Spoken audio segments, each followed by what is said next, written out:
Shalom teman-teman yang terkasih dalam Kristus. Pada pagi hari ini, sebelum kita memulai aktivitas kita, marilah kita luangkan waktu sejenak untuk membaca dan merenungkan firman Tuhan. Untuk itu, sebelum kita mulai, marilah kita berdoa terlebih dahulu. Dalam nama Bapa, Putra, dan Roh Kudus. Amin.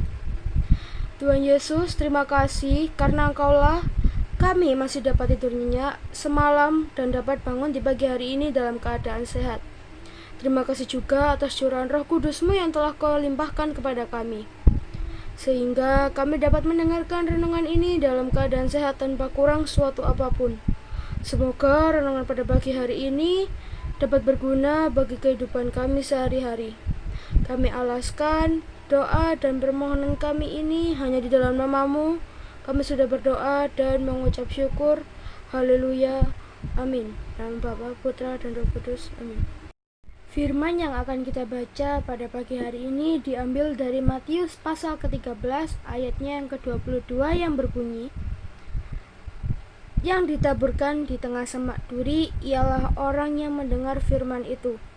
Lalu kekhawatiran dunia ini dan tipu daya kekayaan menghimpit firman itu sehingga tidak dapat berbuah." Tema renungan yang akan kita bahas pada pagi hari ini adalah berhentilah khawatir. Teman-teman yang terkasih dalam Kristus, khawatir sendiri adalah rasa cemas atau rasa takut berlebih pada sesuatu yang pasti dialami oleh semua manusia.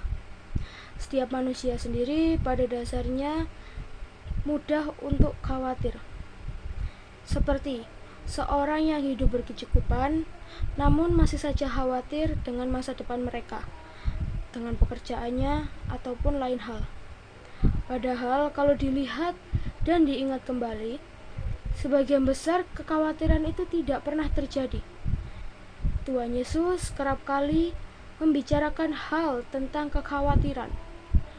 Jika Tuhan Yesus seringkali mengingatkan lewat firman-Nya dalam kitab suci, pasti itu adalah sesuatu yang sangat penting bagi kehidupan kita.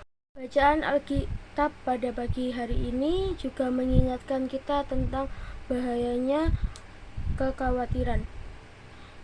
Jika kita biarkan terus-menerus tumbuh di dalam pikiran kita, kekhawatiran itu juga akan tumbuh seperti layaknya semak berduri, yang bukan saja hanya menghimpit, namun juga bisa mematikan. Jika saat ini kita masih dikuasai oleh rasa kekhawatiran, segeralah hentikan itu. Dan ingatlah dua hal ini. Yang pertama, kita adalah anak-anak Allah yang Tuhan ciptakan seturut dan segambar dengan Allah. Kehidupan yang kita jalani ini bukan karena suatu kebetulan, namun sudah dirancang oleh Allah. Allah sudah memberikan kita hidup dan tubuh pada kita, maka Dia juga pasti tidak lupa untuk memenuhi kebutuhannya.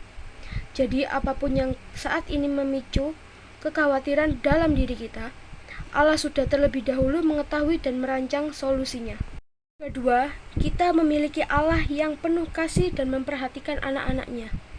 Dia tahu apa yang kita perlukan. Tidak hanya itu, Dia juga aktif menjaga hidup kita. Berdasarkan dua hal ini, maka kekhawatiran tidak boleh menjadi beban bagi kita. Adapun cara untuk menghilangkan kekhawatiran itu.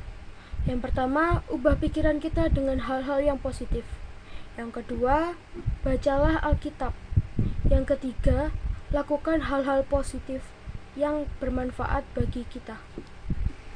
Serahkan semuanya pada Tuhan, minta pertolongan pada Tuhan, dan percaya kepadanya bahwa Ia adalah penolong yang setia. Berlarut dalam kekhawatiran adalah tanda kita tidak percaya kepada pemeliharaan Tuhan dalam kehidupan kita. Seperti semak berduri yang menghimpit, yang pada akhirnya menyebabkan kematian rohani, dan hidup kita akan kehilangan damai sejahtera dan menuju kebinasaan. Sekian renungan yang dapat saya sampaikan pada pagi hari ini. Marilah kita akhiri renungan ini dengan berdoa terlebih dahulu. Dalam nama Bapa, Putra, dan Roh Kudus. Amin. Terima kasih Tuhan Yesus, karena Engkau telah menyertai kami dari awal, pertengahan, hingga akhir renungan ini. Semoga renungan tadi dapat bermanfaat bagi kami. Sebentar, kami akan mengakhiri renungan ini dan melanjutkan aktivitas kami yang lain. Semoga Engkau juga selalu memberkati kami, menuntun kami dalam lindungan-Mu. Bimbing kami selalu dalam firman-Mu Tuhan. Terima kasih Tuhan Yesus. Kami alaskan doa dan permohonan kami di dalam nama-Mu. Kami sudah berdoa dan mengucap syukur. Haleluya. Amin. Dalam nama Bapa, Putra, dan Roh Kudus. Amin.